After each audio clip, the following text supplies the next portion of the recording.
नमस्कार मित्रों, मैं विकास कुमार आप लोग को स्वागत करता हूं। अवेकनिंग विद विकास में आप लोग को स्वागत है। इस वीडियो में हम लोग अध्ययन करेंगे भूगोल का एक चैप्टर पर्यावरण यानी इन्वायरमेंट के बारे में। जो भी विद्यार्थी विभिन्न प्रतियोगिता परीक्षा की तैयारी कर रहे हैं उनके लिए यह महत्वपूर्ण है, या फिर भूगोल सब्जेक्ट से ज्योग्राफी सब्जेक्ट से ग्रेजुएशन या फिर पीजी कर रहे हैं उनके लिए भी यह महत्वपूर्ण है। तो वीडियो को अंत तक देखिएगा। इससे आपको पर्यावरण का अर्थ, पर्यावरण की परिभाषा, पर्यावरण के प्रकार एवं पर्यावरण के संगठन कौन कौन से हैं इसके बारे में संपूर्ण जानकारी आपको मिलेगी। यानी इस वीडियो को देखने के बाद पर्यावरण से रिलेटेड दूसरे वीडियो आपको देखने की ज़रूरत नहीं पड़ेगी। जो भी विद्यार्थी या फिर ऐसे भी कोई बेसिक नॉलेज के लिए अपना जानकारी रखना चाहते हैं कि वास्तव में आखिर पर्यावरण है क्या, उनके लिए भी महत्वपूर्ण है, वो भी जान सकते हैं, है ना। चलिए हम लोग वीडियो को स्टार्ट करते हैं। सबसे पहले हम लोग जान लेते हैं पर्यावरण का अर्थ, है ना। पर्यावरण शब्द परि प्लस आवरण दो शब्दों से मिलकर के बना है। पर्यावरण जो है परि प्लस आवरण दो शब्दों से मिलकर के बना है। परि का मतलब होता है निकटवर्ती, है ना, तथा आवरण का अर्थ होता है आच्छादित। आच्छादित अथवा घिरे होने, घिरे हुए हैं, है ना, घिरे होने से है संबंध। अर्थात किसी क्षेत्र या प्रदेश के चारों ओर से घिरे हो तथा उसे प्रभावित करे तो उसे पर्यावरण कहा जाता है। कहने का मतलब है किसी क्षेत्र या प्रदेश के चारों ओर से घिरे हुए हैं, है ना, घिरे हुए उस आवरण को पर्यावरण कहते हैं। अंग्रेजी में पर्यावरण को इन्वायरमेंट कहते हैं। इस शब्द की उत्पत्ति जो है इन्वायरनल से हुई है और इसका अर्थ होता है नाइबरहुड, अर्थात आस पड़ोस। आगे है पर्यावरण का शाब्दिक अर्थ है हमारे आसपास जो कुछ भी उपस्थित है, जैसे जल, थल, वायु तथा समस्त प्राकृतिक दशाएं, पर्वत, मैदान और अन्य जीव जंतु, घर, मोहल्ला, गांव, शहर, विद्यालय, महाविद्यालय, पुस्तकालय आदि जो हमें प्रत्यक्ष या अप्रत्यक्ष रूप से प्रभावित करते हैं। यानी पर्यावरण का शाब्दिक अर्थ होता है हमारे आसपास जो कुछ भी उपस्थित है, जैसे जल, थल, वायु तथा समस्त प्राकृतिक दशाएं, पर्वत, मैदान और अन्य जीव जंतु, घर, मोहल्ला, गांव, सड़क, विद्यालय, महाविद्यालय, पुस्तकालय आदि जो हमें प्रत्यक्ष या अप्रत्यक्ष, डायरेक्ट या इनडायरेक्ट रूप से प्रभावित करते हैं। आगे है पर्यावरण की परिभाषा। विद्वानों द्वारा पर्यावरण की परिभाषा इस प्रकार है। महान भूगोलवेत्ता डगलस और रोमन हॉलैंड के अनुसार पर्यावरण को इस प्रकार परिभाषित किए हैं। पर्यावरण उन सभी बाहरी शक्तियों और प्रभावों का वर्णन करता है जो प्राणी जगत के जीवन, स्वभाव, व्यवहार, विकास एवं परिपक्वता को प्रभावित करता है। जे.एस. रोस का कहना है कि पर्यावरण या वातावरण वह बाहरी शक्ति है जो हमें प्रभावित करता है। हर्ष और कोकवर्ट्स के अनुसार उनका कहना है पर्यावरण के बारे में कि पर्यावरण इन सभी बाहरी दशाओं और प्रभावों का योग है जो प्राणी के जीवन तथा विकास पर प्रभाव डालता है। डॉक्टर डेविस के अनुसार, डॉक्टर डेविस का कहना था कि मनुष्य के संबंध में पर्यावरण से अभिप्राय भूतल पर मानव के चारों ओर फैले उन सभी भौतिक स्वरूपों से है जिसके वह निरंतर प्रभावित होते रहते हैं। तो ये रहा कुछ महान भूगोलवेत्ता के बारे में आप पर्यावरण से रिलेटेड अपने अपने मत, है ना। तो उपयुक्त परिभाषाओं के अध्ययन से स्पष्ट हो जाता है कि जो कुछ भी हमारे और विद्यमान है तथा हमारी रहन सहन की दशाओं एवं मानसिक क्षमताओं को प्रभावित करता है, पर्यावरण कहलाता है। आगे है पर्यावरण के प्रकार। पर्यावरण को मुख्यतः 3 प्रकारों में बांटा गया है। फर्स्ट में है प्राकृतिक पर्यावरण यानी नेचुरल इन्वायरमेंट। हमारी पृथ्वी पर बहुत सी ऐसी वस्तु उपलब्ध हैं जो कि प्राकृतिक है। प्रकृति का अर्थ होता है प्रकृति के द्वारा निर्मित, अर्थात प्रकृति के द्वारा जितनी भी वस्तुएं जैसे नदी, तालाब, पेड़, महासागर, पहाड़, पत्थर आदि निर्मित किए गए हैं वह हमारा प्राकृतिक पर्यावरण है। इन्हें प्राथमिक, प्राकृतिक या भौतिक पर्यावरण के नाम से भी जाना जाता है। दोस्तों, प्राकृतिक पर्यावरण के अंतर्गत वे सभी जैविक एवं अजैविक तत्व आते हैं। प्राकृतिक पर्यावरण के अंतर्गत वे सभी जैविक यानी बायोटिक एवं अजैविक यानी अबायोटिक तत्व शामिल हैं जो पृथ्वी पर प्राकृतिक रूप में पाए जाते हैं। इसी आधार पर प्राकृतिक पर्यावरण को जैविक एवं अजैविक भागों में बांटा जाता है। जैविक तत्वों में सूक्ष्म जीव, पौधे एवं जंतु शामिल हैं तथा अजैविक तत्व के अंतर्गत ऊर्जा, उत्सर्जन, तापमान, ऊष्मा, प्रवाह, जल, वायुमंडल, गैस से वायु, गुरुत्वाकर्षण, उचावच एवं मृदा शामिल है। कहने का मतलब है दोस्तों, पर्यावरण का जो दो भाग है, फर्स्ट में प्राकृतिक पर्यावरण जो है, प्राकृतिक पर्यावरण वे पर्यावरण हो गए जो प्रकृति द्वारा प्रदत्त है ना, जिसमें मानव का कोई हस्तक्षेप नहीं होता है, मानव उसका निर्माण नहीं कर सकता है ना, वो प्रकृति द्वारा है निर्मित।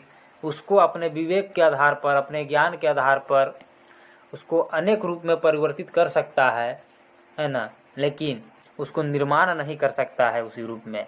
अब प्राकृतिक पर्यावरण को भी दो भागों में हम लोग बांट सकते हैं दोस्तों, इसे जैविक और अजैविक में, यानी बायोटिक एवं अबायोटिक में। जैविक पर्यावरण में वे पर्यावरण आते हैं जिनमें जान हो, जिनमें सजीव हो, जिनमें जीवित हो, है ना, जिसमें प्राण हो। वैसे पर्यावरण जो है वो जैविक पर्यावरण में आते हैं। और अजैविक पर्यावरण में जो निर्जीव हो, प्रकृति द्वारा प्रदत्त हो लेकिन जिसमें जान नहीं हो, है ना, जो निर्जीव हो। तो उम्मीद करते हैं आप समझ गए होंगे। तो सेकेंड में है मानव निर्मित पर्यावरण। मानव निर्मित पर्यावरण जब विज्ञान एवं तकनीक की सहायता से हम अपनी आवश्यकता या इच्छानुसार प्राकृतिक पर्यावरण को ढालते हैं, तब इस प्रकार से बने पर्यावरण को मानव निर्मित पर्यावरण कहते हैं।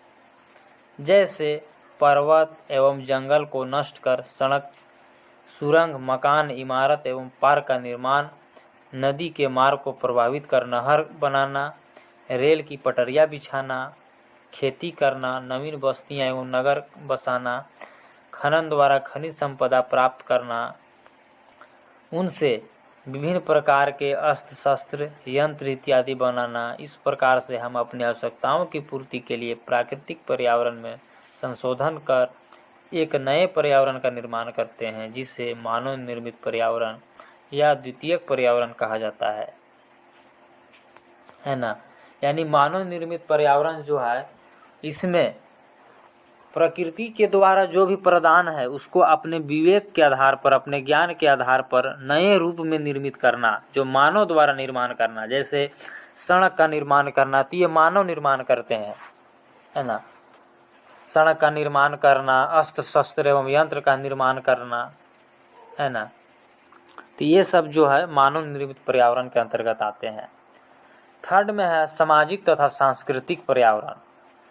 तो मानव निर्मित कारकों की प्रभावशीलता को सांस्कृतिक पर्यावरण के अंतर्गत रखा जाता है, अर्थात सांस्कृतिक पर्यावरण का रचयिता मानव है।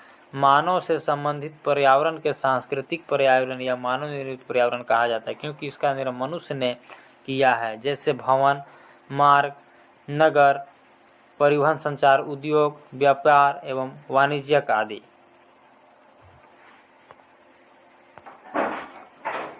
आगे है पर्यावरण के संरचना।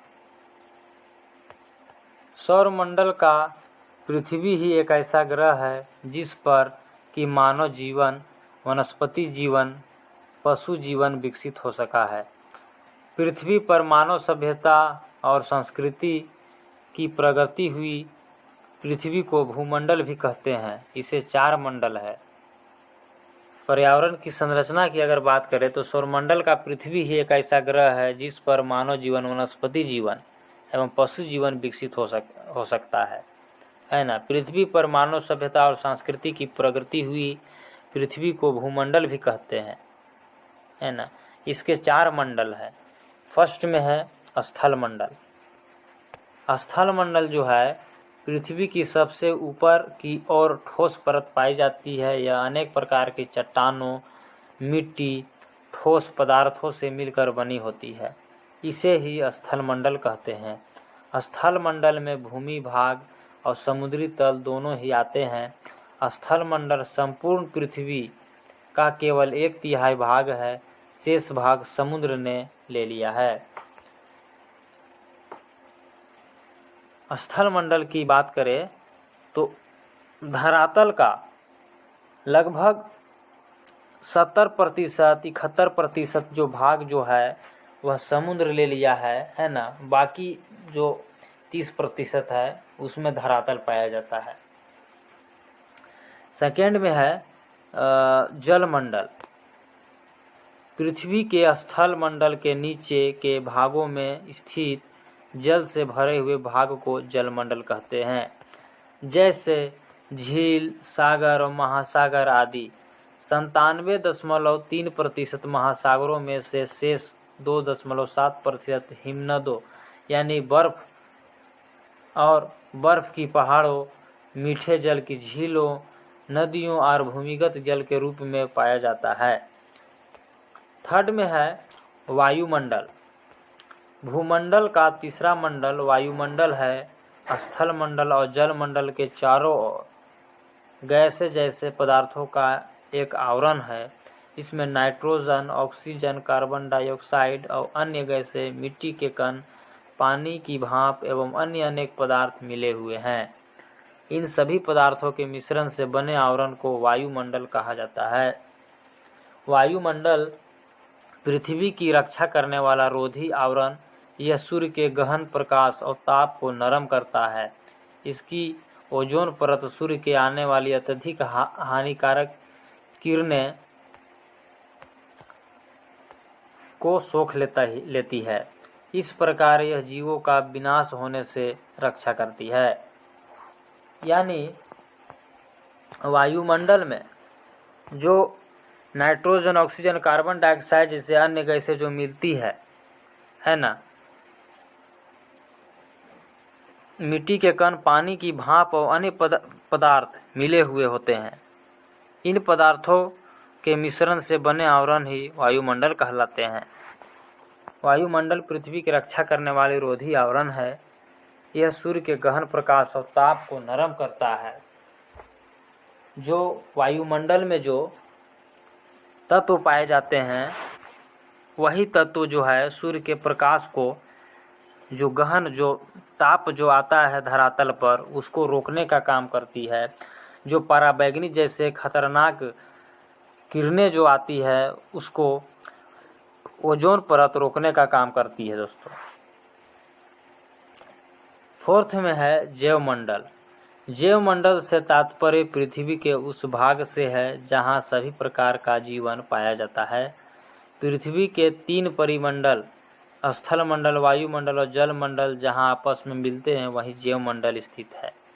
जैवमंडल की परत पतली लेकिन अत्यधिक जटिल है। किसी भी प्रकार का जीवन केवल इसी परत में संभव है, अतः हमारे लिए अत्यंत महत्वपूर्ण है। यानी हम जहाँ पर रहते हैं दोस्तों, यहाँ पर वायुमंडल, जल मंडल है ना, स्थल मंडल, ये सब सारी जो सभी मंडल जो है वो मिल करके एक वायुमंडल का निर्माण करती है, एक जैवमंडल का निर्माण करती है ना।